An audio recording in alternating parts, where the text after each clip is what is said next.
Yeah, she's got a grenade. She's got an RKG Russian grenade. She's saying to the kid. You say a woman and a kid? You got eyes on this? Can you confirm? Negative. You know the ROV. Your call. And they fry you if you're wrong. They send your ass to Leavenworth.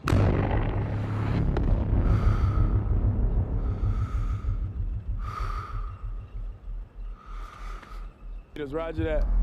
Sanborn! Butcher shop, 2 o'clock. Dude has the phone! Why is Eldridge running? Make him put it down! Put down the phone!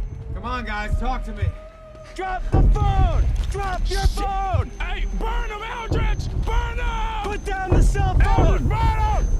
Get out of the way! Drop your phone! Make him put it down! Go get it! Burn him!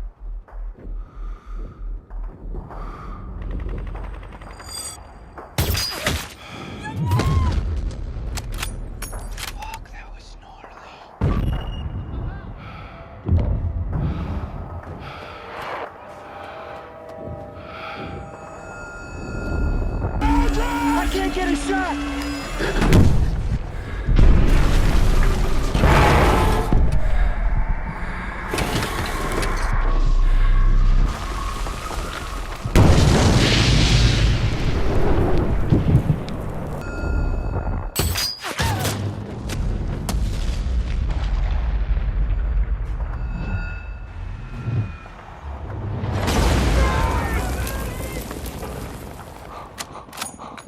Hey guys, welcome to another Bird's Eye View Media spectacular video. We're going to be comparing American Sniper versus The Hurt Locker.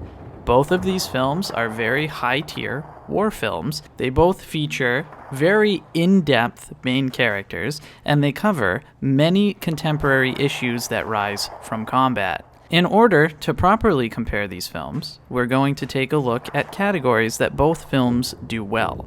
The categories this time will be the quality of acting, the mental statuses dealt with in the film, the supporting characters, the pacing, and the overall theme. Let's coach him up. I'll show him what you guys do. Bradley Cooper stars in American Sniper. Bradley Cooper is forced to emulate someone who actually existed named Chris Kyle. This is difficult because he really isn't provided a lot of freedom when he's depicting this person. He's forced to look at somebody's actual life and depict it as accurately as he can.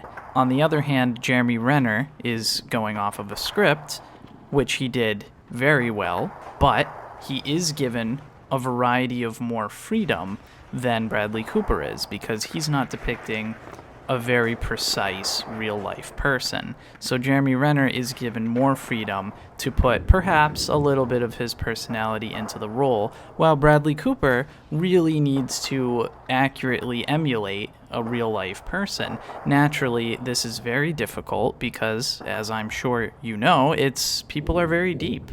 People are difficult to depict simply in probably a 2-hour interval. Therefore, Bradley Cooper really should get the nod for superior acting, just based on the fact that he has to really study another human being and accurately bring it to life on screen. He doesn't have the freedom to kind of throw in his own personality without the audience thinking that it's disingenuous.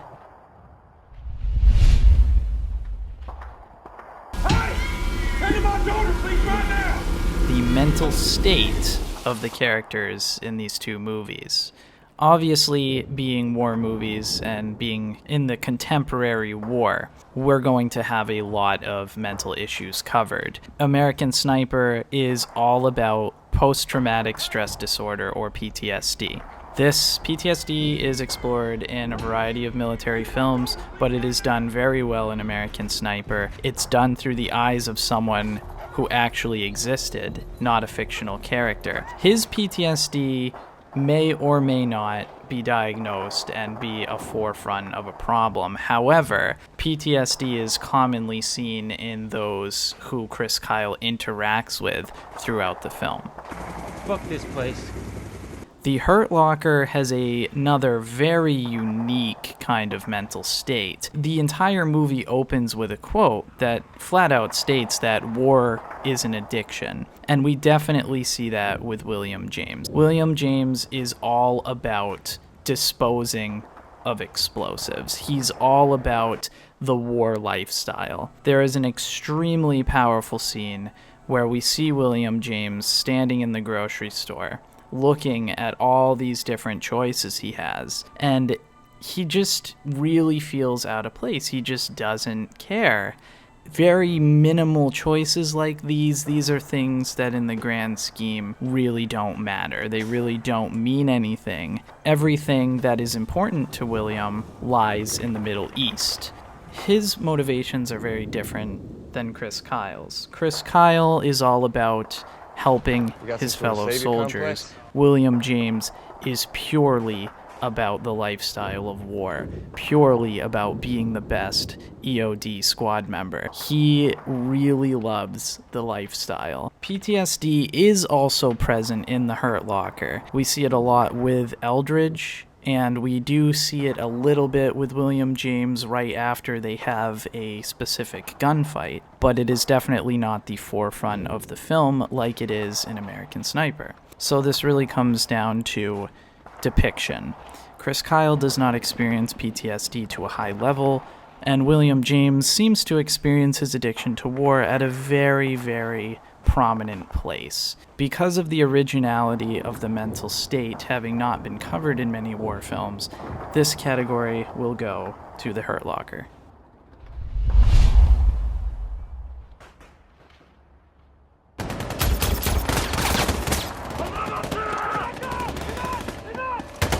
The pacing in American Sniper is fairly consistent. American Sniper is mostly one action scene after another. It has brief instances of flashbacks for how Chris Kyle started. There are a couple scenes of him hunting with his father, and we see him go through boot camp and get assigned to his role as a Navy sniper. The visits home do a good job at showing how Chris Kyle interacts with his wife and shows how he is dealing with his current situation. But overall, these serve as very minimal breaks. Most of the movie is very consistent action. It is door-to-door fighting, or it is various sniping throughout the film. The Hurt Locker is very, very polar opposite. It is very stop and go.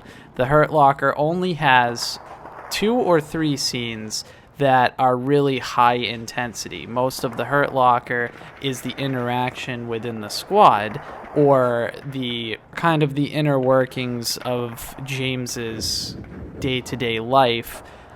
We do have a couple very, very well done scenes. We see a variety of defusals, but some of them are very standard and are very easy, while others are very complicated and very life-threatening. The stop-and-go format for pacing actually makes the scenes which have a lot going on much more interesting.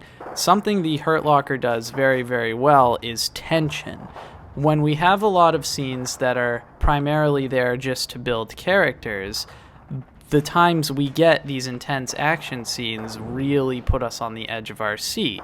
We don't know how exactly this certain defusal is going to go, or in one particular scene, when one native citizen drives his car through a roadblock right at James. It is very interesting to see how this situation is dealt with. He pulls his gun, and there is a very drawn-out scene filled with tension. He is staring down this driver. We don't know anything about him. He could be a suicide bomber, or he could just be someone who didn't understand the roadblock, but the amount of tension really brings the power of that scene home.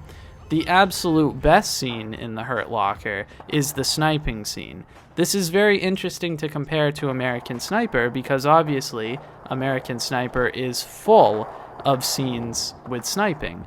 But this one sniping scene in the Hurt Locker is amazingly well done because it comes out of nowhere, and again, it is very drawn out. We don't know who's going to get hit.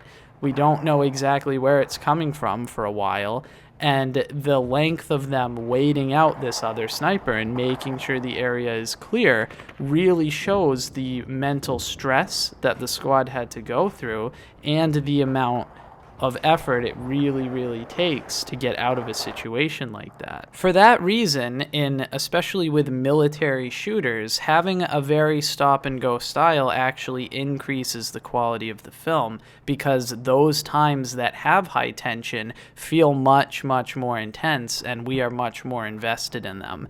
In American Sniper, the scenes with action are very constant, so the stakes don't really feel like they're amping up much. However, it is still a good film. So this category is going to have to go to The Hurt Locker.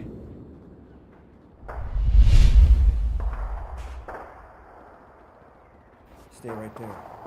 Your dad? I don't know. You don't know. Okay, please. Sit down.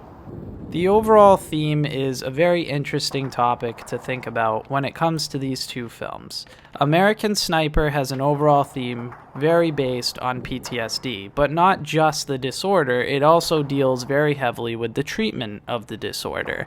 Chris Kyle has multiple instances where he runs into other soldiers who have previously been, in some type of war, and they're dealing with a lot of mental anguish. Chris Kyle has a couple instances where he deals with it personally, but the majority of his experience with it comes from other characters in the movie.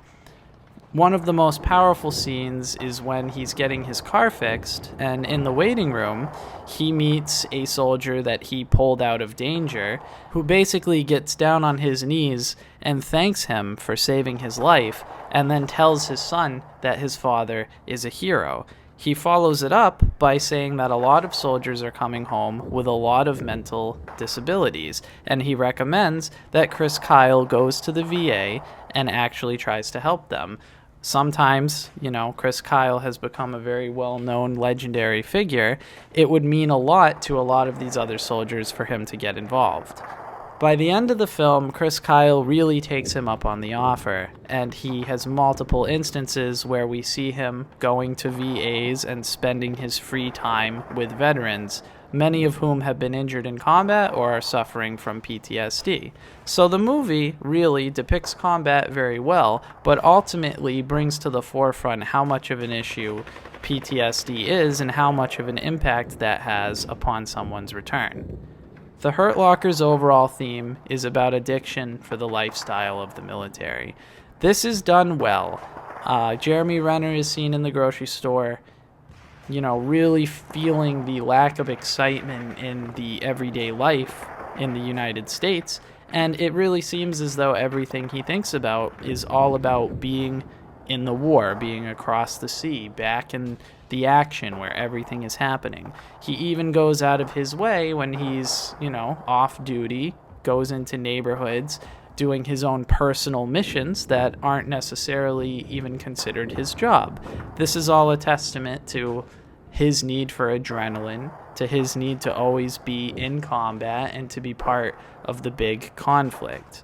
This theme is very interesting and is very well done. However, it is not quite as intricate, especially when we see him return home as American Sniper's theme, and it really plays more into the mental state rather than the overall theme. So this category will go to American Sniper. Yeah, it's called a nightgown. Never turn that head set off. Supporting characters are a very important part of a film and often get overlooked in this genre, being the military shooter.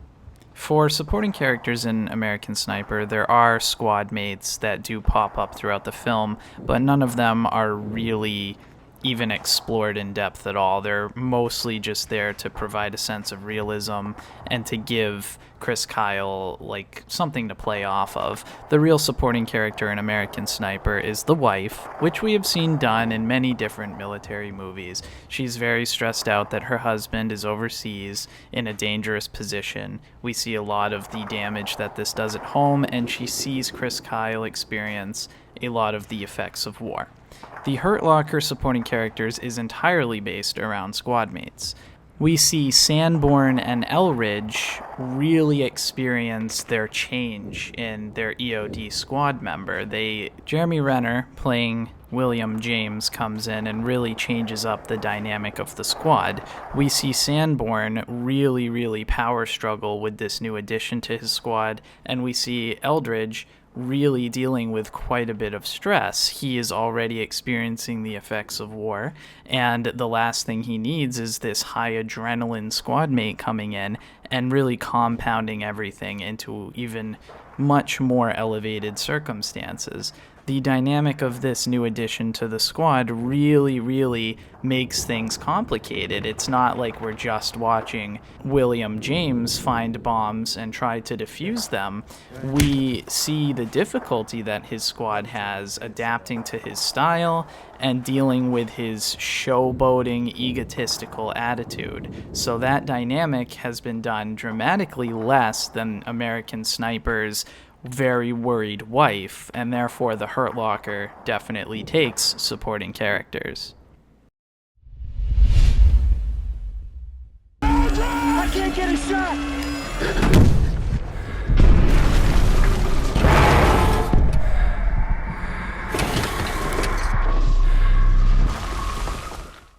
Cobb to stay with her in the false reality that they built together. Cobb's main challenge is to move on from Maud. Cobb's guilt is interesting and is always very present in his mind. That guilt is always there.